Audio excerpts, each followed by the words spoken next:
शांति। आज 8 जनवरी 2024 है और आज संपूर्ण फरिश्ता बनने के लिए हम जिस ब्रह्मा बाबा के कदम पर कदम रखें वो है सत्यता की अथॉरिटी। सत्यता केवल बोल में नहीं लेकिन संकल्प में भी सत्यता, स्वरूप में भी सत्यता। आत्मा सच्चिद आनंद स्वरूप है। उस स्वरूप में रहना ही अपनी वास्तविकता सत्यता में रहना है और उससे ही सत्यता की अथॉरिटी आती है। उसके द्वारा ही बाबा ने अपनी सोचना, अपनी कथनी और अपनी करनी को समान बनाया। जितना ज़्यादा हमारे संकल्प, हमारी कथनी और हमारी करनी समान बनती हैं, उतना ज़्यादा हम सत्यता की अथॉरिटी के रूप से प्रत्यक्ष होते हैं।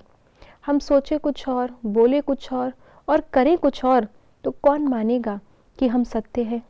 हमने सत्य बोला जब किया कुछ और। तो ऐसा बनने के लिए आइए सुनते हैं बाबा के अव्यक्त रूप से मिले हुए आज के डायरेक्शंस, आज के इशारे। अभी आपकी सारी कारोबार श्रेष्ठ संकल्प द्वारा इशारों से चलनी चाहिए। ऐसे लाइट रूप में रहो जो व्यर्थ संकल्प, व्यर्थ समय समाप्त हो जाए। वही संकल्प उठे जो होना है और जिसको करना है उनकी बुद्धि में भी वही संकल्प उठे कि यही करना है। तब यह साकार वतन सूक्ष्म वतन बनेगा। बाबा और मम्मा ने जो पुरुषार्थ किया उसमें सफलता इसीलिए रही क्योंकि बाबा और मम्मा बोल करके शिक्षा कम करते थे, कम देते थे संकल्पों से और कर्मों से ज़्यादा। और जब कर्मों से वही शिक्षा मिलती थी, फिर जो बाबा के शिक्षा के बोल होते थे वो सबको सहज ही स्वीकार होते थे और उसी से आत्माओं में परिवर्तन आया। अगर हम सिर्फ बोल के शिक्षा देते रहे तो कोई स्वीकार करेगा लेकिन कोई नहीं, और अगर हमने जो बोला वो हमारे कर्म में नहीं है तो कोई भी स्वीकार नहीं करेगा। इसीलिए मम्मा भी ऐसे ही करती थी। जिसको जो शिक्षा देनी है पहले अमृत वेला ही उस आत्मा को इमर्ज करके उसको सब कुछ शिक्षा दे देती थी, और उसके बाद फिर जब वो आत्मा सामने आती थी तो उसको अनुभव होता था और वो बोलते भी थे कि मम्मा हमें अपनी गलती का एहसास हो गया। कभी कभी तो मम्मा को बोलना भी नहीं पड़ता था, ऐसे ही बाबा का भी। तो जो आज बाबा ने कहा इशारों से हमारे काम होने चाहिए, वैसे भी फरिश्तों की भाषा इशारों की होती है।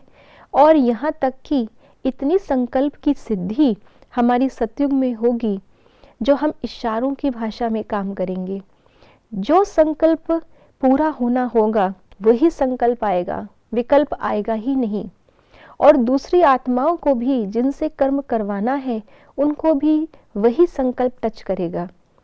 तभी तो सतयुग में एक राज्य हो पाता है, क्योंकि कोई किसी पर राज्य के रूप से राज्य नहीं करता, लेकिन जो संकल्प राजा के आता है वही संकल्प प्रजा में भी आ जाता है और उसके बाद प्रकृति भी उसी अनुसार रिस्पॉन्ड करती है।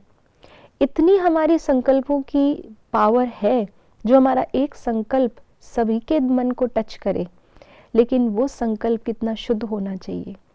तो इसके लिए आज सारा दिन शुद्धता, सत्यता को जीवन में धारण करें, क्योंकि मेरा हर संकल्प इस कल्प वृक्ष की जड़ में पानी की तरह बूंद बूंद जा रहा है और वैसा ही वृक्ष मेरे सामने आने वाला है। इसलिए सत्यता की अथॉरिटी स्वयं को अनुभव करें, अपने संकल्पों में सत्यता लाएं, तो हमारी कथनी और हमारी करनी सब श्रेष्ठ बनती जाएगी और इशारों से कर्म करने वाली मैं श्रेष्ठ फरिश्ता बनती जाऊंगी। ओम शांति।